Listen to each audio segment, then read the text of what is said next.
Good morning. Happy Wednesday. Yeah, this is Wednesday. I hope your day is going well. Big announcement, next Monday is Memorial Day, and so we won't have a lecture at 9 o'clock, and also for those of you who do Monday lab, we won't have a lab on Monday either, so stay home Monday and stuff, and have a good one. That doesn't mean you're totally off the hook though, because I do need you to turn in last week's lab and the exam prep too. And so what I'm asking you to do is turn it in by Wednesday at 9 a.m. So ideally, you'd come to lecture and turn it in then, which would be cool. On the other hand, if you wish to turn it into my mailbox or under my office door by Wednesday at 9, that's fantastic too. Either way is great. And then the following Monday, which is, I believe, June the 2nd, that's when we will take the second midterm exam. We will also do the QA3 lab afterwards. And Em and I were talking, QA3 is usually a little bit longer than QA1. The colors are much cooler, and it's really cool to see, but it is a little bit longer lab. QA1 is a great introduction to this process, so that's why we do it first. Yeah. Almost to the end. Any questions, any of this? All right, we have just a few more slides to go with electrochemistry, and then we'll start some review stuff. On Monday, we left off about here, where we're talking about electrolysis. Excuse me. And electrolysis is the application of electrical energy to make a reaction which normally wouldn't happen. And it's actually used quite a bit. And like I've said earlier, if you ever drink from an aluminum can, that's definitely something where electrolysis has happened. Aluminum metal doesn't exist naturally in the earth. You have aluminum 3+ ions all over the place, but you don't have aluminum metal. So they apply energy to it to make the aluminum metal. Now here's a reaction where you're essentially starting with a tin 2 chloride, SnCl2, and that's a fairly common chemical to have. You dissolve well in water. Well, what they're doing here is they're adding electricity to it. And so normally tin and the chloride don't naturally turn to tin metal and chlorine gas. But if you do it right, you can actually apply energy then to turn the tin 2+ into tin metal. And the electrons are coming from the chloride, which turns into chlorine. So in this picture here, you can see the tin metal forming there on one of the electrodes.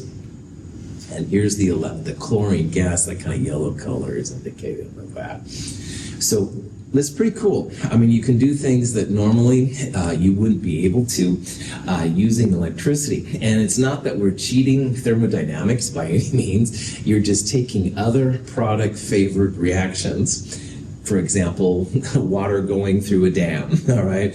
That's by gravity going to happen, so it turns electricity that way, and we can use electricity then to turn tin 2+ into tin metal, which would not normally happen. So it's kind of a cool thing and stuff in order to do as a chemist. It's important to realize that positive E cells are the ones that happen naturally. So here's an example of tin and copper 2+ reacting to make copper and tin 2+, and you can see that the cell value is a positive 0.48 volts. So positive E's correspond to negative delta G's. These are the spontaneous ones. These are the product-favored reactions. These are the things that work when you put them together. They just start going. So we call them voltaic or galvanic cells to indicate, to show how they will happen naturally. On the other hand, if you wish to reverse this reaction and have copper metal react with tin 2+ to make tin and copper 2+ ions, it's definitely possible. You would have to apply positive 0.48 volts to make the opposite reaction occur. So if you end up with a negative E cell, that's called an electrolytic cell. And it's not going to happen by itself, but if you apply external voltage, you can make it happen. So again, negative E's are the electrolytic, the non-product favorite, and positive E's are the ones that are going to happen. They're the voltaic cells. So it's kind of a cool tool in the chemist's arsenal. Decomposition of water is thermodynamically disfavored, but can be made to occur by electrolysis, the application of an external electric current. Here, platinum electrodes transfer electrons between two cell compartments to separate the decomposition products. Gaseous oxygen rises from the anode at the left, hydrogen from the cathode at the right. So if you want to decompose water, all right, into hydrogen and then in a nutshell have some go to oxygen gas, it doesn't happen by itself. However, if you add these two negative cell potentials up, you get negative 1.23 volts. So what that means is like Kevin really wants this to break down. If he would apply 1.23 volts, water will break down. And that's kind of crazy. But anyway, it's one of the things that you can do with electrochemistry. So again, both of these negative cells and the overall negative voltage, it's not going to happen by itself. But if you apply electron voltage from another source, you can make it happen.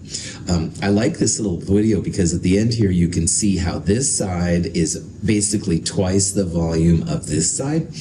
And if you remember back from the gas laws, a mole of gas, oxygen or hydrogen, a mole of gas takes about 22.4 liters. So a mole has a certain amount of volume.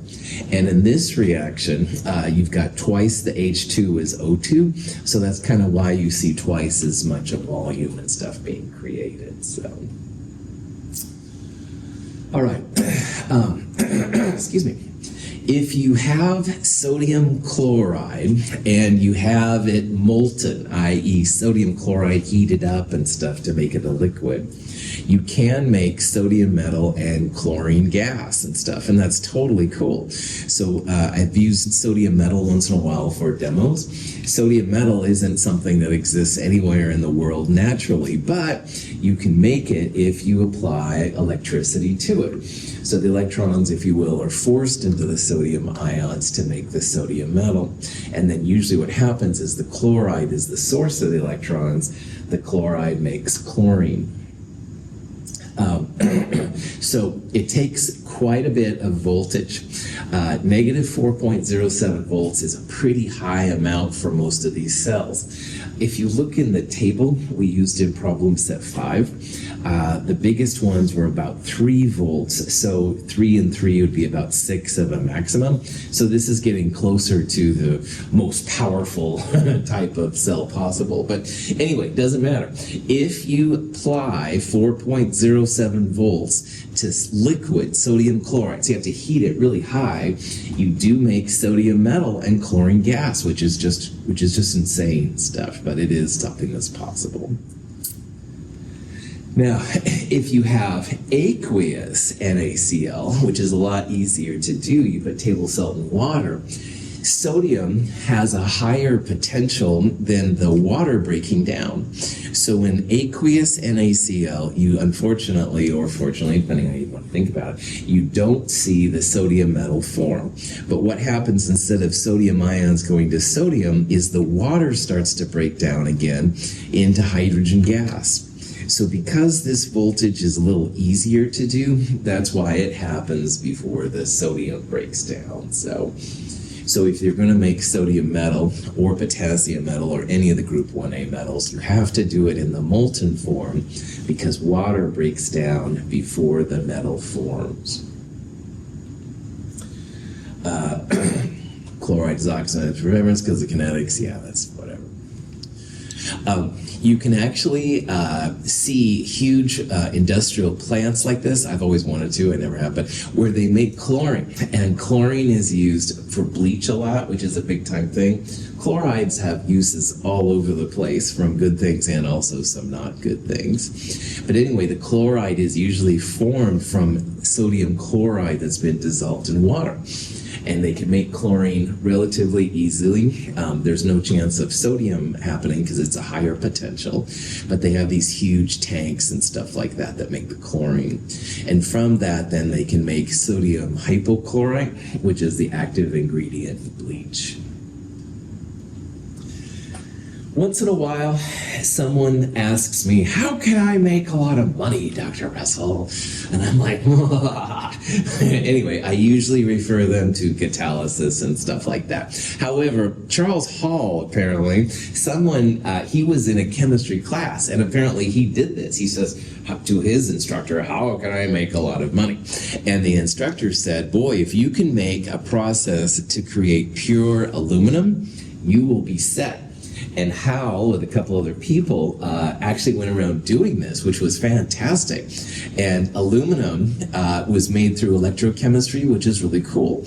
And it revolutionized the world. Apparently when Napoleon, this was like 1800s for us, but when he had people come in and see him as dignitaries, he would serve them on aluminum plates because it was kind of like gold. All right, it was very, very rare. Now, you and I probably would laugh at that because aluminum is pretty common, all right? But before Hal's process, aluminum was very rare and hard to make. So it was kind of seen as an elite thing and stuff like that. Well, good old Hall figured out a way to take aluminum oxide and some carbon, which is just graphite, and make aluminum metal and CO2. And it's revolutionized the world. Not just Napoleon and his plates, but they use aluminum for aircraft and all this kind of stuff too. So Hall definitely made a lot of money. Alcoa is still a company. You can check them out and stuff and see what they do. Anyway, so that's it for electrochemistry. This last stuff was just kind of entertaining and stuff. Just hopefully you had fun. What I need to do now, though, is start talking about the next midterm. So we're just about up to that. Now, because of Memorial Day next Monday, everything's a little wonkier than I would like it. And so what that means is that for those of you in Monday's lab, again, next Monday we don't have class, so it won't be next Monday, but it'll be the following Monday, which is June the 2nd at 1:10 p.m. Wednesday's lab will take their midterm next Wednesday, so it just depends on what lab section you're in and stuff like that.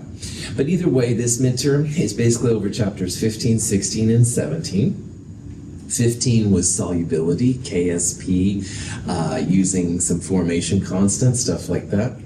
16 was all about thermodynamics. We introduced entropy and Gibbs free energy, talked about how the entropy of the universe has to increase for any product favored system, blah, blah, blah. And then in 17, we start talking about electrochemistry. We started seeing some ways to essentially cheat the second law of thermodynamics. Not really, but it feels that way, because you can apply electricity from other things to make reactions happen that would usually happen. So those are kind of like the three areas and stuff to focus on. All right, so again, everything's a little weird because of Memorial Day, but for those of you in section H1, you will take it next Wednesday, a week from today, which is May 28th. And section H1, my Wednesdays group, you'll turn in QA1 lab, you'll turn in the exam prep 2, and take the exam. For Wednesday's group, you will be done about 3 o'clock next Wednesday. So just FYI on that. But Monday is why I'm here. Monday's group, section 01. And so for section 01, next Wednesday, the 28th, by 9 o'clock, make sure you turn in QA1 lab to me, and also you'll turn in exam prep 2. And then for Monday's group, June the 2nd, that's when we will take the midterm exam. No problem. You can bring your calculator, pencil, note sheet, all that kind of stuff. We will do QA3 after our lab, so just realize that QA3 will follow the midterm. 20 multiple choice questions, 4 short answer questions, about 2 hours in length, same kind of process as before. I'll return it with a summary sheet to you. Should be pretty chill. Any questions on that? Okay. So what we'll do is we'll just go through some questions relating to the midterm. And of course, if you have questions on anything, let me know. Okay, so this first question is just a question on solubility. And the question here is, lead 2 nitrate, KCl, what happens? Does it precipitate form? Yes, no, or need more information? All right. I'll give you a little bit of time to think about it. But after the lab on Monday, I'm hoping this is an easy question.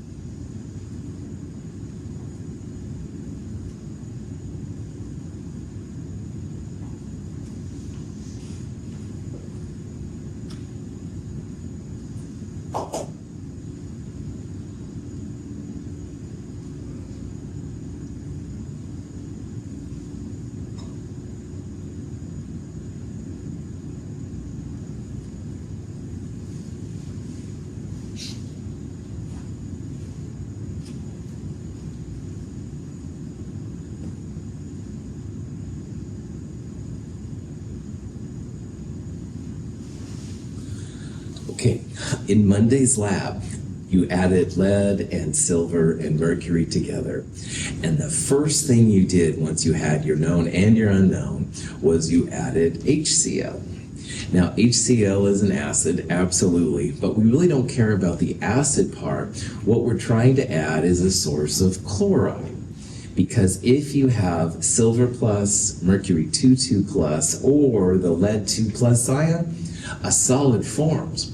So it's not about the K and the KCl, it's about the chloride. And chloride, bromide, and iodide react really well when you have silver, lead, or the mercury ion. These are the group 1 cations that we looked at on Monday in our case. So all of those will definitely form or precipitate when you mix them together like that. Most of the time, chloride, bromide, and iodide don't react, but with those three, for whatever reason, going gangbusters. So, questions? Okay. Solubility and KSP are different things. And in this problem, you have the solubility for barium fluoride, and I'd like you to try and figure out what the KSP value is going to be. So barium and fluoride, remember that barium comes off and 2 fluoride ions, a 1:2 ratio. See if you can figure out what the KSP is going to be.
So all these KSP expressions, the solid is the reactant, and the ions that go into it are the products. So for barium fluoride, that would be your reactant. And the ions here would be barium 2 plus and 2 fluoride ions. So an equilibrium constant expression, a KSP, would again be products over reactants. You'd have barium times fluoride squared, and in the denominator you'd have just 1 because the solids and liquids aren't included. Okay, so this is how KSP is defined. Now, solubility represents the amount X, if you will, the moles of barium fluoride that dissolve in a liter. And solubility is different from KSP, like we'll see. But what's kind of cool here is that the moles per liter of barium fluoride that dissolve, they will create the same number X moles of barium, because 1 barium comes from 1 barium fluoride. And fluoride, you can see there's a 2 right there. So you'll have twice as much fluoride, or 2X, dissolved for every mole of barium fluoride that dissolves. So when you're solving for KSP from solubility, the barium is literally X, the fluoride is 2X, but you square it because of the KSP, and 2 squared is 4, and X squared times X is X to the cube. So this is a 4X cubed equals KSP expression. So X is literally this number right here, all right? So take this number, raise it to the 3rd power, and then multiply it by 4, 1.9 times 10 to the minus 7, right on. Like all K's, K's less than 1 are reactant favored, so there's going to be a lot of solid forming because this is a pretty small K. Any questions on that? Sweet. Okay. Greatest solubility and smallest solubility is an important concept to think about when you're dealing with these KSPs. So in this one it says, which of these lead salts, they all are lead and they're all ionic compounds, which is kind of like a salt, which one has the greatest solubility in water at 25 degrees? So see if you can figure out which of those would be the greatest one. And remember, we're still talking about K, and K can be more product favored or less product favored. See if you can put all that together and see which one of those has the greatest solubility in water.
I'd like you to do a thought experiment with me.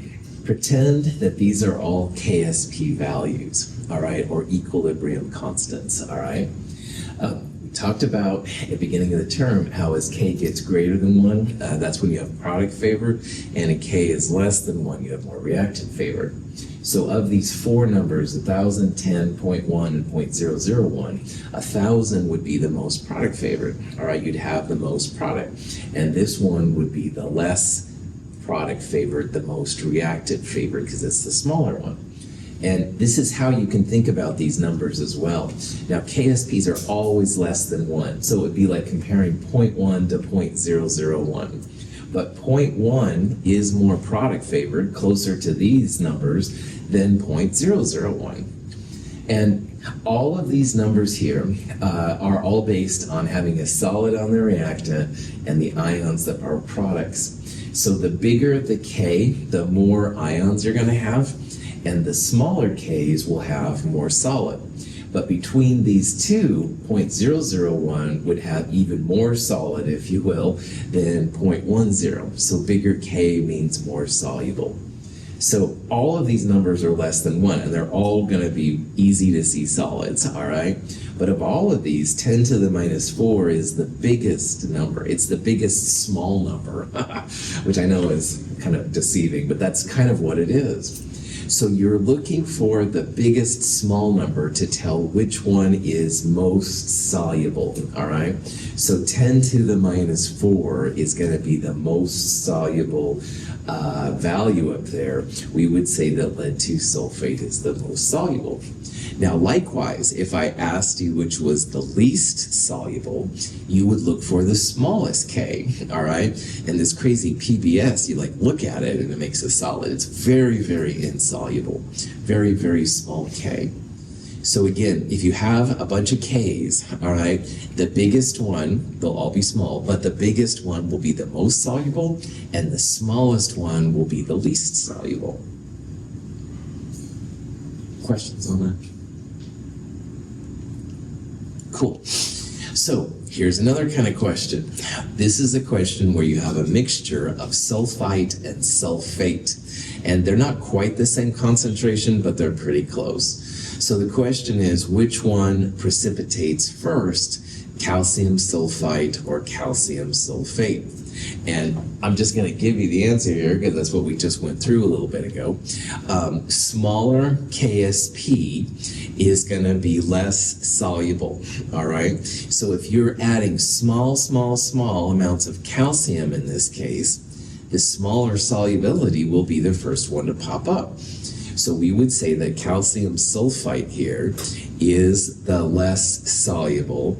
It'll be the one to see a solid first. Now, honestly, we're going to have to add super small amounts of calcium, all right? But scientists do this. They add like really, really small amounts of a certain ion, stuff like that. And you can see here, if you want to calculate it, it takes a lot less calcium to make the calcium sulfite precipitate than it does the calcium sulfate. Any questions on that? Okay. This is a problem I'm not going to ask you on the midterm, so I just want to talk about what it is. This is something we used to do a lot in Chem 223, but we're just having too much fun these days. This question says, all right, last problem, calcium sulfite was the one to precipitate first. You slowly add the calcium up until the calcium sulfate begins to precipitate. And the question is, what is the concentration of the sulfite when the sulfate calcium begins to precipitate? Now, remembering that sulfite was 0.10, you can actually use the calcium from the calcium sulfate equation and plug it into the KSP for the calcium sulfite to figure out the new sulfite concentration. And when you do that, it's almost always a number that's smaller than what you began with, all right? This is how chemists can really prove that they separated that out. They have really small amount, or sorry, this is the number I was looking for. It's a number a lot less than 0.10, but honestly, we're just having too much fun this quarter, so I'm not gonna worry about this question. But this is something you can do if you wanna really verify how much has been separated. So again, the punchline of these problems, the thing I really want you to see, smaller KSP will precipitate first. Bigger KSP will be the one to precipitate last. And this one will give you a lot more solid, a lot more dissolved stuff than this one will. So you can kind of see how chemists think about solubility. Any questions on that?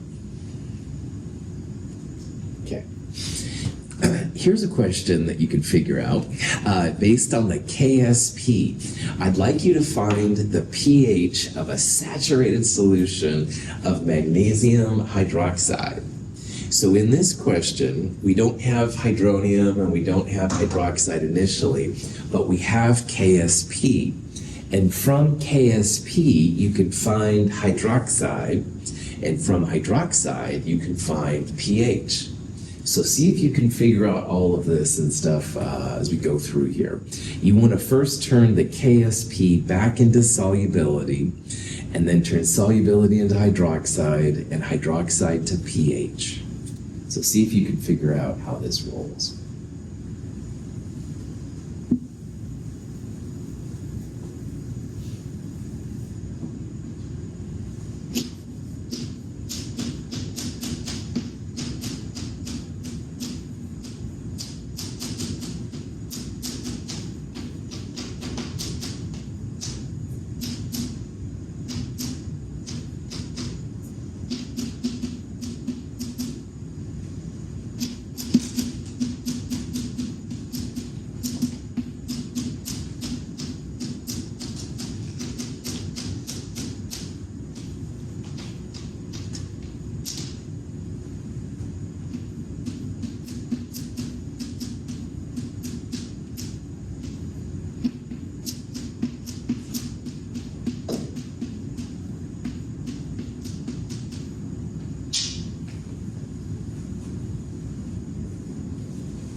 Okay, so in this problem, magnesium hydroxide has a really small KSP. So you're going to see the solid form like almost immediately. But you're always going to have some hydroxide in solution because magnesium hydroxide does break down. It has a solubility X. You'll have X moles of magnesium 2 plus and 2X for the hydroxide. So just like the last barium fluoride example, you'll have X times 2X quantity squared. This is 4X cubed equals KSP kind of thing. But in the barium fluoride, we took X and went to KSP. Now we're going the opposite way. So to solve for X here, you take the KSP and you first divide by 4. And then you want to take the cubed root. So if you have a number, you want to take the cubed root. You might have the cool little cubed root symbol like that. But what most calculators have these days is they have a caret button, which is like a little pointer arrow, and you can parentheses 1/3. This is another way to do a cubed root kind of thing. And your calculator might have different ways of doing it too, which is cool. But anyway, if you got 1.1 times 10 to the minus 4 moles per liter for your solubility, pat yourself on the back. That's the X value that led to KSP. Now, hydroxide, there's 2 of them for every 1 magnesium. Or the solubility X to hydroxide, you need to multiply it by 2. So that would be twice this number, 2.2 times 10 to the minus 4. And then from our pH stuff, pH equals 14 plus log hydroxide. That's what I would do. But you could also take KW and divide it by hydroxide to get hydronium, and then pH is minus log of hydronium. So either way you want to go there. But if you got 10.35, pat yourself on the back. So let's see how I did it here. So here's the hydroxide. Oh, I went KW. Okay, so hydronium equals KW divided by hydroxide. So 10 to the minus 14th divided by hydroxide gives you hydronium, and minus log of that gives you that. 14 plus log hydroxide would work really well though too. Either way is cool. So remember pH values, if they're less than 7, they're going to be acidic. So A and D certainly don't make sense. And for most of the hydroxides, B is almost getting close to neutral, so that's probably not right. So I would guess that it would be either C or E, and you can see it's one of those values. So any questions on that? If you're new to this process, the cubed root of 27 is 3. Because 3 times 3 times 3, or 3 cubed, is 27, so you can test yourself. That's what I do. If I don't do this every day, I kind of like, what? Do I remember how to do this? But cubed root of 27 is 3. Nerd tricks, all right. All right, let's do a different problem. So here's another kind of question. We talked earlier how lead and chloride get along really well. They make a solid really fast. But in this problem, we're adding pretty small amounts of lead and pretty small amounts of chloride. So do we see a precipitate? Yes or no? Make a guess. Figure it out.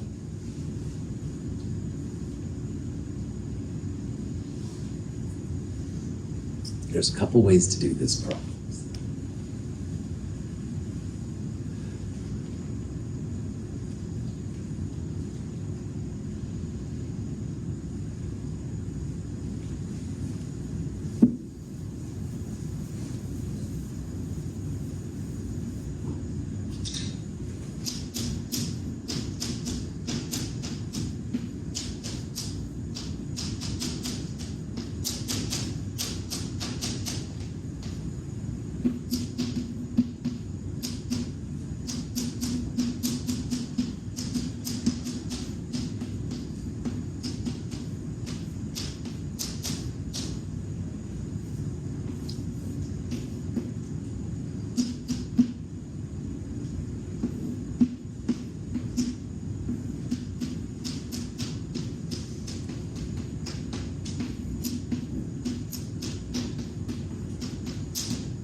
Okay, as I said, there's a couple different ways you could do this problem, but PbCl2, the solid, breaks up into lead-2 plus and chloride ions. And this KSP is like the threshold between having a solid and not having a solid. But KSP would equal lead times chloride squared. So what I would do is I would solve for Q, all right? And Q looks just like K. So it'll be lead times chloride squared, and it'll give you a number. And you'll compare this to the actual KSP. And if your Q is less than KSP, then there's no precipitate. PPT, by the way, is precipitate in my world, not parts per thousand, or PowerPoint for that matter. But anyway, but if Q is greater than K, then you will have a solid form. And sure enough, when you figure out what Q is here, it's a number that's less than KSP. It's 10 to the minus 7th, which is less than the 10 to the minus 5 of KSP. So that would be one way to show that there's no precipitate form. Another way that you could do this is you could solve, for example, for the lead concentration needed for this much chloride in order to make a precipitate. So for that one, you take the KSP, divide it by the chloride squared to get a number, and that number would be greater, I know, than the lead value we have. So you can do those kind of things too. You can find like the threshold between making a solid and not. Either way is fine. I call the cube kind of the classic chemist way. You decide which way is best for you. So, any questions? We have just enough time to start this one. I want you to find the formation constant equation for the CrCN6 minus 3 complex ion. All right, and see if you can do it. We'll talk about it here in a little bit when we start running out of time. Remember, for Kf, you want the complex ion as the product, and anything that goes into it will be reactants. And they're usually written as net ionics.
Okay, so these complex ions are always a little weird, all right? Since Le Chatelier's principle, we've been seeing them as weird, and this one's no exception.